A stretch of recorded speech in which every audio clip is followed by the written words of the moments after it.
terangkan dalam ayat ini adalah ada masalah bab toharoh, ada masalah wudhu yang meliputi juga tayamum, ada masalah sholat, baik sholat wajib maupun sholat sunat, dan juga masalah puasa, zakat, dan haji.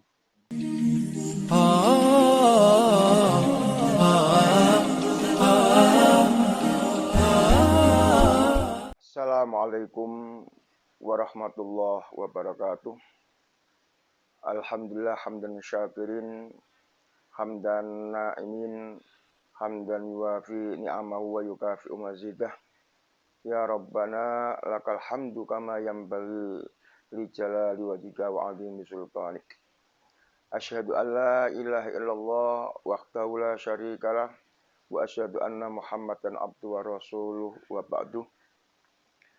Para pemirsa yang budiman yang dimuliakan oleh Allah,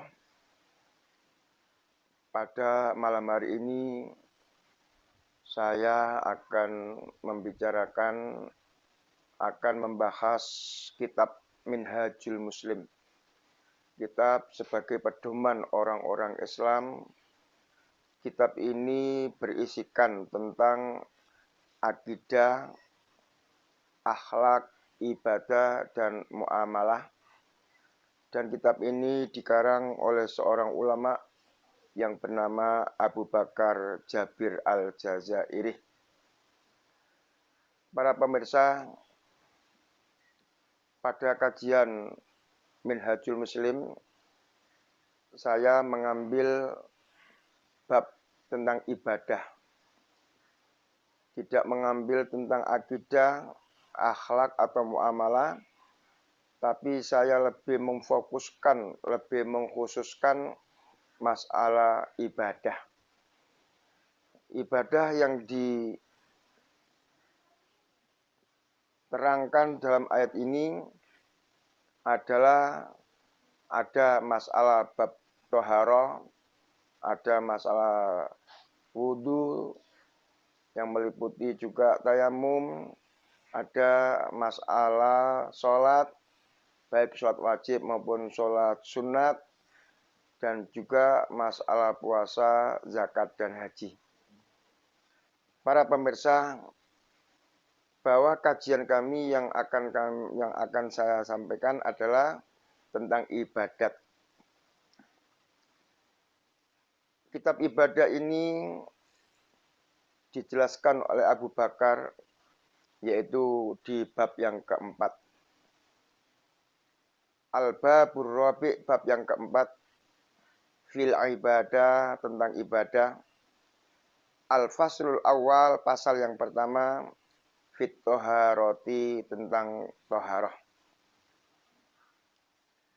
Wa fihi salah satu mawadin. Dalam bab toharoh ini ada 3 materi pembahasan.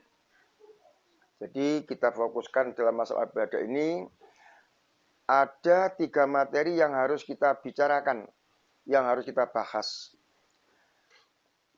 Materi apa? Yang pertama, al-madatul ula. Materi yang pertama adalah fi hukmit tohara wa bayanuha. Fi hukmit tohara wa bayaniha, hukum-hukum tentang tohara bersuci dan penjelasannya. Yang pertama, hukmuha. At-toharatu wajibatun bil kitabi was sunnah. Kita sebagai seorang muslim, untuk melakukan sebuah peribadatan, itu kita usahakan kita mengetahui dasar-dasar hukumnya, kita mengetahui dalil-dalilnya. Jangan sampai kita itu beribadah kemudian kita tidak mengerti dasar apa yang dipakai untuk menjelaskan hukum tersebut. Karena ini masalah hukum, maka kita harus tahu dasar-dasarnya.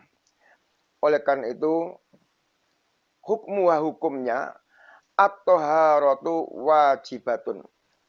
Toharo itu sebuah kewajiban. Dan kewajiban ini didasari dengan bil kitabi was sunnah. Yaitu berdasarkan Al-Quran, kitabullah, dan juga berdasarkan sunnatu Rasulullah Sallallahu Alaihi Wasallam. Dua dasar inilah yang harus kita amalkan dalam melakukan sebuah ibadah. Nah, dalam taharah ini pun dasar yang kita ambil adalah dari firman Allah, wa in kuntum junuban fattahharu. Dan jika kamu sekalian dalam keadaan junub, fattahharu, maka bersucilah. Artinya mandilah, yaitu mandi jinabat. Jadi jinabat itu termasuk salah satu yang harus kita sucikan apabila kita mau beribadah, terutama adalah ibadah sholat. Jadi ayat ini mendasari kita bahwa Allah Subhanahu wa Ta'ala mewajibkan bersuci apabila kita itu berhadas. Wa qala azza wa jalla, dan juga firman Allah yang lain, wa thiyabaka fatahhir, dan pakaianmu maka sucikanlah. Jadi kalau kita itu sholat, otomatis kita itu memakai pakaian yang menutup aurat. Nah, dasar kita memakai pakaian dan harus suci itu adalah tertuang dalam firman Allah, surat Al-Mudaththir ayat 4. Wa thiyabaka fatahhir. Jadi dasar pakaian harus suci itu merupakan suatu kewajiban bagi orang yang akan melaksanakan ibadah sholat.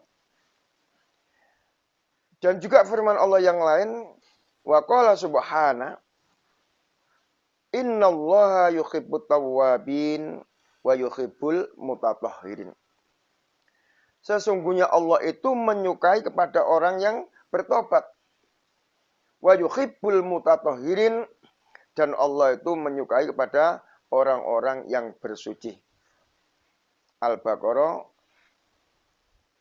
223. Jadi perbuatan bersuci, baik suci badan kita, suci pakaian kita dari najis, dari hadas, itu adalah perbuatan yang disukai oleh Allah Subhanahu wa Ta'ala.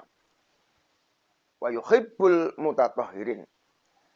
Maka ada sebuah amalan yang dilakukan oleh seorang Jenderal Sudirman. Dia itu mempunyai kebiasaan selalu menjaga kesucian. Artinya apa? Ketika dia itu berhadas, baik hadas kecil atau hadas besar, dia itu langsung berwudu atau mandi jinabat. Kalau dia hadas besar, selalu dijaga. Jadi kalau batal, dia wudu lagi. Batal, wudu lagi. Dan itulah kata beliau adalah termasuk jimat. Termasuk amalan yang paling mulia yang disukai oleh Allah Subhanahu wa Ta'ala. Sehingga dia itu termasuk pemberani, tidak takut mati kalau melawan musuh-musuhnya. Nah, sampai ketika beliau di akhir hayatnya yang sedang sakit pun, dia masih berperang untuk membela agama Allah Subhanahu wa Ta'ala.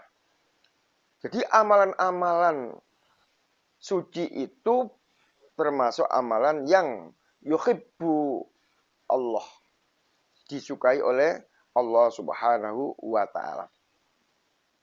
Jadi ayat-ayat yang saya sampaikan tadi itu, ayat wa in kuntum junuban fatahharu wa thiyabaka fatahhir, innallaha yuhibbut tawwabin wa yuhibbul mutatahhirin, ini adalah ayat-ayat yang menjelaskan kepada kita tentang kewajiban bersuci. Kemudian yang kedua adalah alasan as-sunnah. Dasar as-sunnah adalah dasar yang kedua setelah Al-Quran. Kalau dasar yang pertama adalah Al-Quran yang itu adalah firman Allah. Dasar yang kedua ini adalah qaulu Rasulullah sallallahu alaihi wasallam, sabda Rasulullah sallallahu alaihi wasallam. Jadi apa yang disampaikan oleh Nabi, yaitu qaul, ucapan, apa yang dikerjakan oleh Nabi, yaitu fi'liya Nabi, dan apa yang direkomendasi oleh Nabi, yaitu takrir, itu semuanya bisa dijadikan sebagai dasar hukum untuk melakukan sebuah ibadah. Nah, hadis Nabi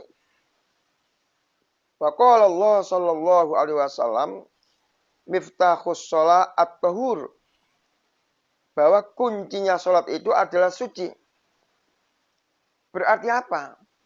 Kalau kita itu tidak bersuci, secara otomatis berarti sholat itu belum bisa dibuka. Kalau belum bisa dibuka, berarti kita belum bisa masuk sholat. Ibaratnya kita punya rumah, syarat masuk rumah itu harus kita mempunyai kunci. Setelah kunci kita letakkan di pintu dan kita buka pintu itu dengan kunci, barulah kita masuk rumah. Demikian juga, kalau kita sholat, maka harus kita buka dulu. Apa? Untuk membuka sholat adalah at-tahur, suci. Jadi suci itu adalah miftahus sholat. Untuk membuka supaya sholat kita itu sah, supaya sholat kita itu diterima oleh Allah, supaya sholat itu mendapatkan pahala, maka kuncinya kita harus dalam keadaan suci. Karena suci itu adalah miftah, kunci daripada sholat. Bahkan dalam hadis yang lain, Rasulullah bersabda, waqala la tuqbalu sholatu ahadikum bi ghairi tahurin. La taqbalu sholat. Sholat seseorang itu tidak bisa diterima bi ghairi tahurin, tanpa bersuci. Ini ada sebagai penguat hadis yang pertama, miftahus sholati at-tahuru. Jadi Allah pun sendiri tidak bisa menerima sholat seseorang apabila orang itu sholat tanpa bersuci terlebih dahulu. Dan ada lagi hadis waqala at-tahuru satrul iman. Suci itu ada termasuk bagian daripada iman. Jadi orang itu yang mempunyai karakter iman, orang itu yang mengaku dirinya sebagai seorang yang beriman, maka dia itu harus bersuci. Tanda-tanda orang beriman itu harus bersih. Baik bersih, suci dari hadas atau suci dari najis. Itulah para pemirsa yang dimuliakan oleh Allah, bahwa ternyata suci itu penting dalam kehidupan kita.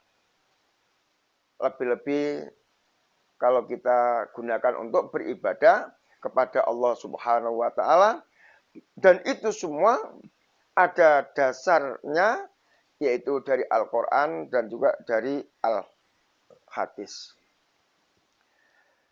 Para pemirsa yang budiman, kemudian kalau kita sudah memahami apa hukum bersuci, bahwa hukum bersuci adalah wajib, fardu, dengan dasar Al-Quran dan Al-Hadis tadi itu. Kemudian yang kedua, bayanwa, penjelasan tentang suci. At-taharatu qismani, dhahiratan wa batinatan. Ternyata menurut ajaran Allah Subhanahu wa Ta'ala, bahwa bersuci itu dibagi menjadi dua bagian. Ada yang dikatakan suci dohir, dan suci batin. Artinya suci dohir itu adalah kesucian dari hal-hal yang dohir, yang nampak. Kayak tadi suci pakaian, suci tempat, suci badan, itu adalah suci dohir. Ada yang suci batin. Batin kita itu bersih. Tidak ada kotoran-kotoran dari pengaruh-pengaruh dosa atau maksiat kita kepada Allah Subhanahu wa Ta'ala. Cuma yang menjadi pembahasan kita yaitu tentang suci dohir. Adapun yang suci batin itu nanti akan dibicarakan dalam bab akidah, bab akhlak. Bagaimana cara mensucikan batin kita supaya batin kita bersih, itu akan dibicarakan dalam bab aqaid atau bab akhlak. Adapun toharo dohir ini yang menjadi bagian kami yaitu yang akan dibahas dalam bab ibadah. At-toharatu batinah, suci batin. Para pemirsa, apakah batin kita itu bisa suci? Apakah batin kita itu kotor? Ternyata kotoran batin itu lebih berbahaya daripada kotoran dohir. Maka ada istilah yang termasuk dalam kategori suci batin itu tathhirun nafas, membersihkan jiwa. Dan tathhirul qalb, membersihkan hati. Jadi jiwa kita itu bisa kotor. Manakala jiwa kita itu melakukan sebuah dosa atau maksiat. Jadi kalau orang itu melakukan dosa, umpamanya berzina, mencuri, syirik, itu semuanya adalah dosa. Dosa-dosa yang dilakukan oleh seorang hamba itu kotor. Itulah yang dinamakan kotoran jiwa, kotoran batin. Jadi kotoran batin pun harus kita sucikan. Yaitu suci dari kotoran-kotoran jiwa. Makanya ada istilah tathhirun nafas. Jiwa kita pun harus kita bersihkan. Nah, apa yang mempengaruhi jiwa kita itu kotor? Min asari dzunub wal maksiyah. Yaitu pengaruh-pengaruh perbuatan dosa dan maksiat, itulah yang menyebabkan jiwa kita itu kotor. Para pemirsa yang dimuliakan oleh Allah, bagaimana kalau seandainya jiwa kita itu kotor? Apakah bisa disucikan? Untuk mensucikan jiwa itu berbeda dengan mensucikan najis. Karena ini sifatnya batin. Kalau kotorannya kotoran batin, maka harus dibersihkan dengan batin juga. Oleh karena itu bagaimana supaya jiwa kita itu bersih? Maka tidak ada cara lain. Wadzalika bitaubati as-shadiqah. Bahwa kotoran batin yang berupa kotoran jiwa itu bisa dibersihkan dengan taubat as-shadiqah, taubat yang betul-betul, atau bisa dikatakan taubatan nasuhah. Jadi kalau kita itu sebagai hamba Allah menyadari, oh saya ini adalah banyak dosa. Saya tadi melakukan ini dosa, melakukan itu dosa. Maka jangan sampai dosa-dosa yang ada pada diri kita itu selalu menumpuk terus. Maka harus kita bersihkan, yaitu dengan cara bertobat yang benar. Artinya tobat yang benar itu bahwa kita berikrar. Satu, kita mengakui bahwa kita itu berbuat dosa. Harus diakui. Oh, saya berbuat dosa. Mengakui perbuatan dosa. Itu yang pertama.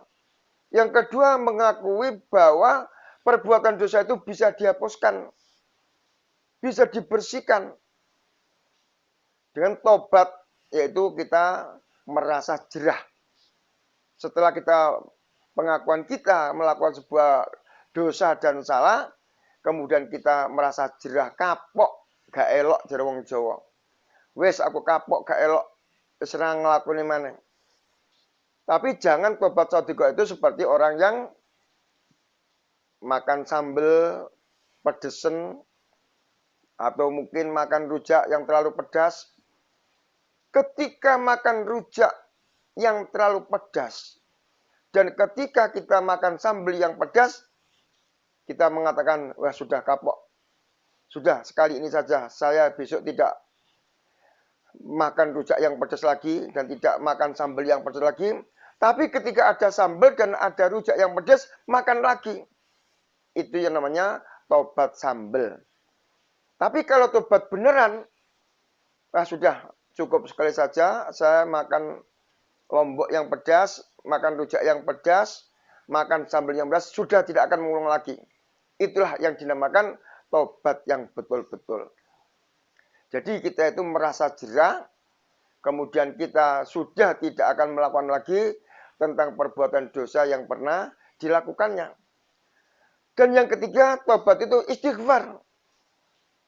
Minta ampun kepada Allah terhadap dosa-dosa yang kita lakukan.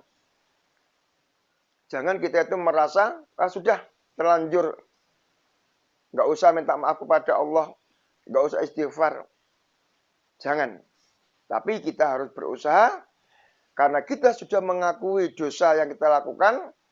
Kita sudah jerah, tidak mengulang lagi. Maka dilanjutkan dengan kita minta ampun kepada Allah subhanahu wa ta'ala. Allah itu innallahu ghafurur rahim. Allah itu zat yang maha pengampun. Dosa sebesar apapun yang kita lakukan, dosa apapun yang dilakukan oleh hambanya, kalau kita mau minta ampun kepada Allah, kita istighfar kepada Allah, Allah pasti mengampuni dosa-dosa kita. Dalam sejarah, Umar bin Khattab adalah orang tokoh kafir Quraisy. Bahkan beliau itu sebelum masuk Islam ada rencana mau membunuh Nabi. Karena Nabi itu dianggap orang yang mengganggu pengamalan-pengamalan tradisi nenek moyangnya. Itu yang dibersihkan oleh Nabi. Umar marah-marah, dianggap Nabi itu adalah penghalang. Tapi setelah dia mendapat hidayah dari Allah Subhanahu wa ta'ala, dia pun bertobat kepada Allah dan dia pun diampuni oleh Allah Subhanahu wa ta'ala. Akhirnya dia termasuk menjadi tulang punggung perjuangan Rasulullah Shallallahu alaihi wasallam. Yang membela Rasulullah mati-matian, yang selalu berperang bersama Rasulullah adalah Umar bin Khattab yang dulu tokoh kafir Quraisy. Setelah mendapat hidayah, dia pun masuk Islam. Itu dimaafkan oleh Allah. Bahkan ada juga cerita, ada orang itu yang suka membunuh. Sampai yang dia bunuh itu sejumlah 99 orang. Kemudian di akhir hayatnya dia ingin bertobat kepada Allah. Dia tanya kepada seorang ulama, ya ulama, wahai orang yang berilmu, saya ini adalah orang yang pernah membunuh sebanyak 99 orang, apakah dosa saya ini bisa dimaafkan kalau saya istighfar minta ampun kepada Allah?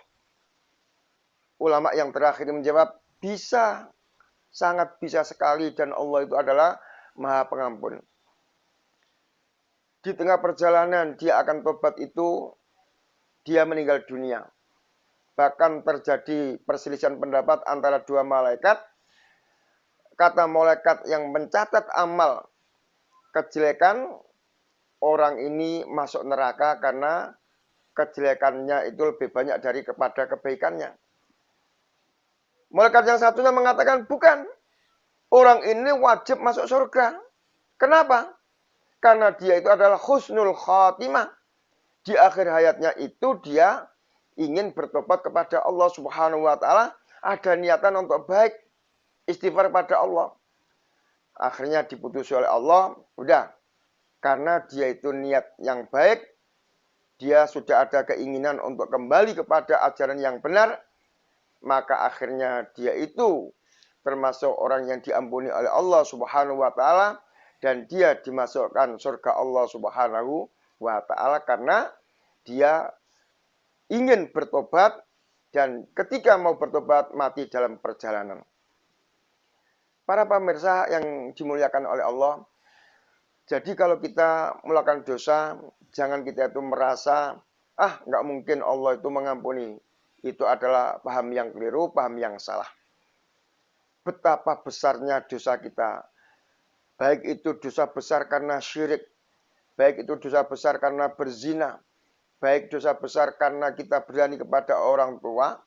Tetapi kalau kita mengakui dosa-dosa kita dan kita minta ampun kepada Allah, bertobat, dan kita sudah tidak melakukan lagi perbuatan dosa, maka insya Allah itu menjadi orang yang mendapat hidayah dan menjadi orang yang baik.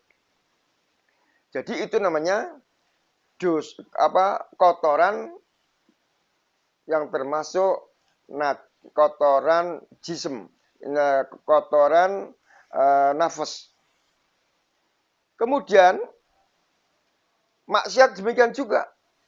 Orang yang berbuat maksiat, dosa, enggak dosa besar, dosa kecil, itu pun bisa kita lakukan dengan tobat, minta ampun kepada Allah. Dosa kecil, umumnya sering kita membicarakan kejelekan orang lain. Bahasa Jawanya ngerasani tonggo, gunem tonggoni. Itu termasuk maksiat. Maksiat kepada Allah. Oleh karena itu, termasuk itu yang harus disucikan jiwa kita, karena itu adalah termasuk dosa. Kemudian yang kedua, yang termasuk kotoran batin adalah kotoran hati. Jadi hati kita itu bisa dikatakan kotor.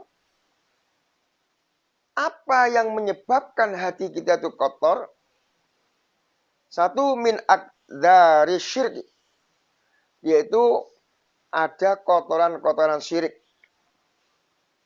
Jadi syirik itu termasuk kotoran hati, kotoran batin. Kemudian asyak, orang yang selalu ragu-ragu dalam melakukan suatu ibadah, itu orang yang hatinya sedang kotor. Wal hasad, orang yang dengki iri. Ada tetangganya bisa beli mobil, dia marah-marah iri. Ada tetangganya beli TV, dia nggak suka kalau tetangganya punya TV. Itu namanya hasad. Bahkan hasad itu termasuk yang bisa menghilangkan pahala kita. Dalam hadis dikatakan bahwa hasad itu ibarat api. Kebaikan itu ibarat kayu. Jadi kayu itu bisa dimakan oleh api. Kebaikan-kebaikan itu bisa dimakan oleh hasad.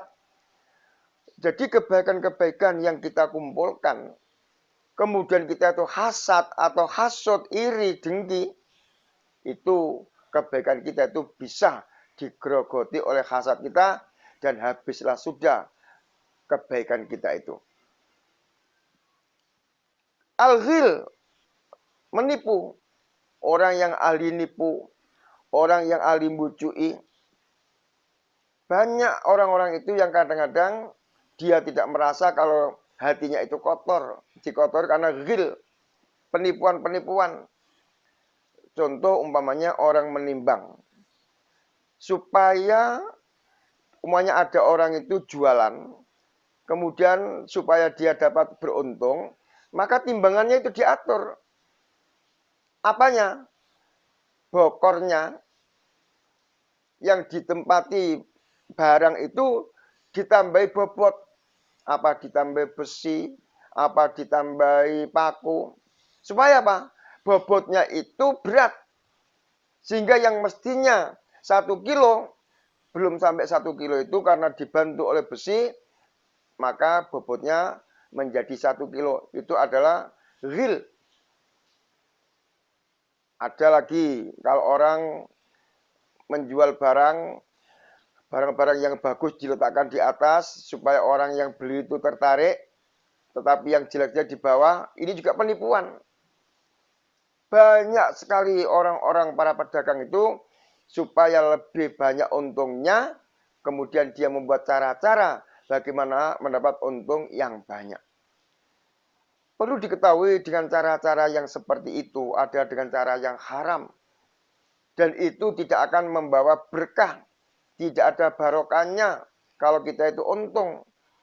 Karena keuntungan itu dicari dengan cara yang haram.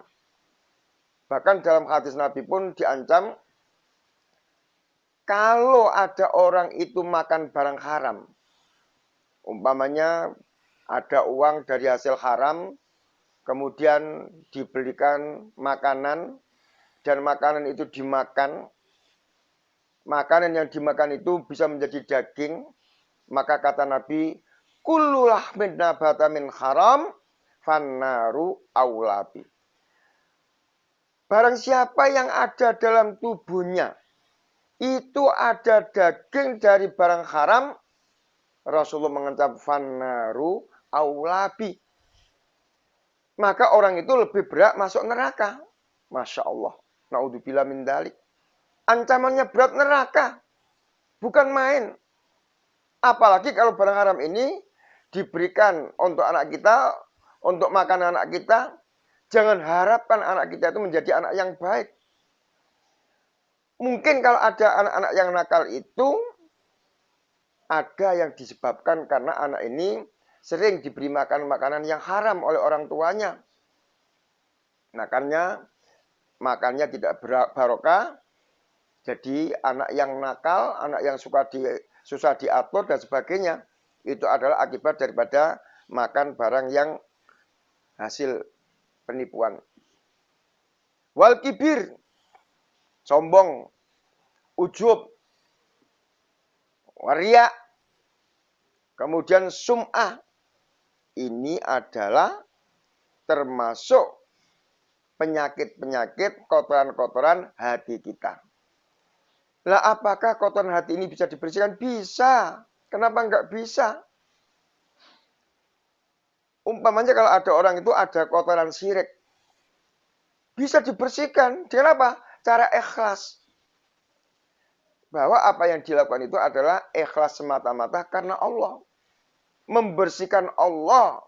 Mensucikan Allah dari kotoran-kotoran syirik. Jadi kalau ada orang itu melakukan dosa syirik, kotoran syirik, maka bisa dilakukan dengan cara ikhlas. Kemudian ada kotoran syak yang ragu-ragu. Mau ibadah ini ragu-ragu, dan memang itu adalah termasuk pengaruh daripada godaan setan. Dan setan itu memang sudah mendapatkan rekomendasi dari Allah Subhanahu wa Ta'ala, diberikan izin oleh Allah untuk mencari teman hidup di neraka. Jadi dia sudah dapat izin dari Allah, maka dia mencari teman yang sebanyak-banyaknya. Digoda dari kanan, dari kiri. Kalau orang itu orang nakal, digoda supaya berbuat nakal, berbuat zina, mencuri, dan sebagainya. Tapi kalau orang itu baik, digoda oleh setan.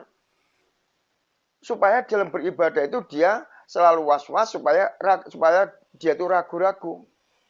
Itu adalah penyakit hati, dan itu bisa dibersihkan dengan cara al-yakin, dengan cara yakin.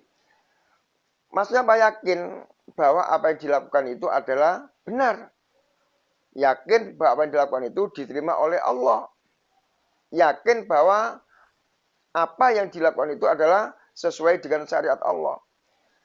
Jadi sebuah penyakit hati yang berupa syak atau was-was itu bisa dibersihkan dengan kita yakin terhadap apa yang kita lakukan.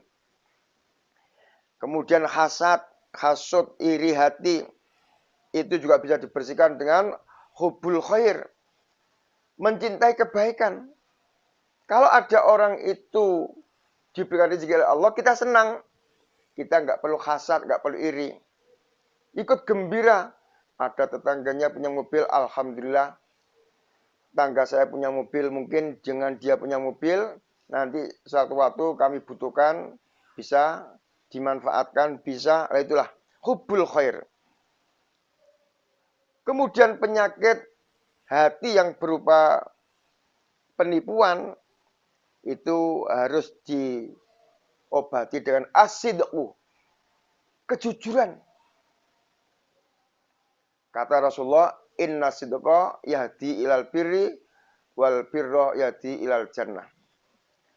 Bahwa kebenaran itu akan yahdi ilal birri, menunjukkan kebaikan, dan kebaikan itu menunjukkan arah ke surga. Jadi kejujuran itu penting. Maka Rasulullah bisa diambil contoh teladan ketika beliau itu diajak oleh Siti Khadijah sebelum beliau menjadi istrinya. Dia itu diajak berdagang. Dia itu jujur, nggak pernah ngentit. Kalau dia punya barang yang laku, dia bilang laku. Uangnya pun diserahkan kepada Khadijah. Maka Khadijah termasuk yang tertarik dengan Rasulullah adalah karena kejujurannya. Amin. Bisa dipercaya. Jadi jangan sampai kita itu melakukan sebuah kebohongan. Penipuan-penipuan. Itu akan mengarah kepada neraka jahanam. Sebagaimana terusan hadis yang saya baca tadi itu. Jadi asidq. Kemudian kalau kita itu takabur, sombong. Biasanya orang itu adalah sombong atau takabur karena dia punya ilmu yang tidak dimiliki oleh orang lain. Dia merasa berkuasa sehingga sombong. Dia punya harta banyak, dia menjadi sombong. Jadi kesombongan-kesombongan itu termasuk penyakit hati dan itu bisa dibersihkan dengan yang namanya tawadhu. Tawadhu itu rendah hati. Tawadhu itu merasa asor. Dia merasa bahwa kalau dia mempunyai kekuasaan, itu adalah amanah dari Allah.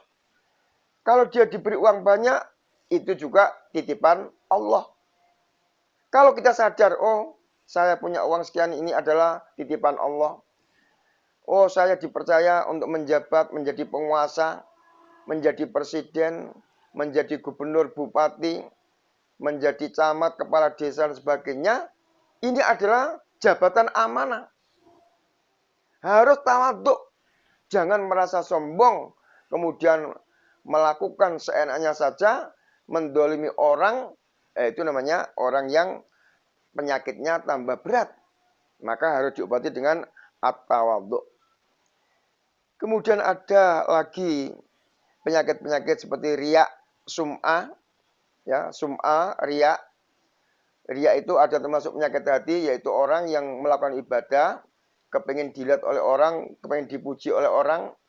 Kalau orang itu sum'ah adalah orang yang melakukan ibadah, kepingin didengar oleh orang.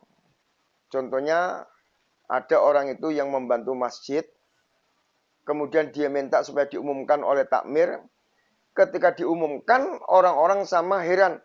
Masya Allah, si fulan itu kok bisa jariah sekian miliar. Lah orang yang jariah sekian miliar itu senang. Oh ini yang saya cari-cari. Semua orang sedang membicarakan bahwa saya adalah telah menjariahkan uang miliaran untuk masjid. Setiap ada orang membahas itu, dia merasa senang ketika ada orang yang membahasnya. Nah itulah yang dimakan sum'ah. Yaitu melakukan ibadah karena kepingin didengar oleh orang lain. Itu adalah penyakit hati. Bagaimana supaya itu bisa diobati? Bahwa kita harus iradati wajhillahi ta'ala. Bahwa apa yang kita lakukan itu hendaklah dilakukan semata-mata karena Allah Subhanahu wa Ta'ala. Itulah obat-obat bagi orang yang hatinya kotor. Para pemirsa yang dimuliakan oleh Allah, jadi kotoran itu ada namanya kotoran batin, ada namanya kotoran dohir. Kotoran batin ada kalanya jiwa kita kotor karena kita berbuat dosa, berbuat maksiat. Ada kotoran batin kalau hati kita itu melakukan kesyirikan, melakukan riak, sum'ah, hasud, menipu, ragu-ragu, itu adalah penyakit hati. Dan itu semuanya adalah bisa diobati dengan cara-cara yang sudah saya jelaskan. Para pemirsa yang budiman, bahwa untuk at-taharatu ad-dhahira, insya Allah akan kami jelaskan pada minggu yang akan datang, bahwa apa yang menyebabkan orang itu kotor. Kotor itu ada kalanya adalah kotor karena najis, dan ada kotor itu karena hadas. Apa pengertian hadas? Apa pengertian najis? Bagaimana cara membersihkan hadas? Bagaimana cara membersihkan najis? Insya Allah akan kami jelaskan pada minggu yang akan datang. Terima kasih atas perhatiannya dan mohon maaf atas segala kesalahan apa yang saya sampaikan. Kalau itu benar adalah datangnya dari Allah, kalau itu salah adalah datangnya dari saya sendiri. Dan insya Allah kajian-kajian fikih semacam ini sangat penting sekali buat kita, khususnya orang Islam, khususnya orang-orang yang suka beribadah kepada Allah Subhanahu wa Ta'ala. Saya akhiri, wassalamualaikum warahmatullahi wabarakatuh.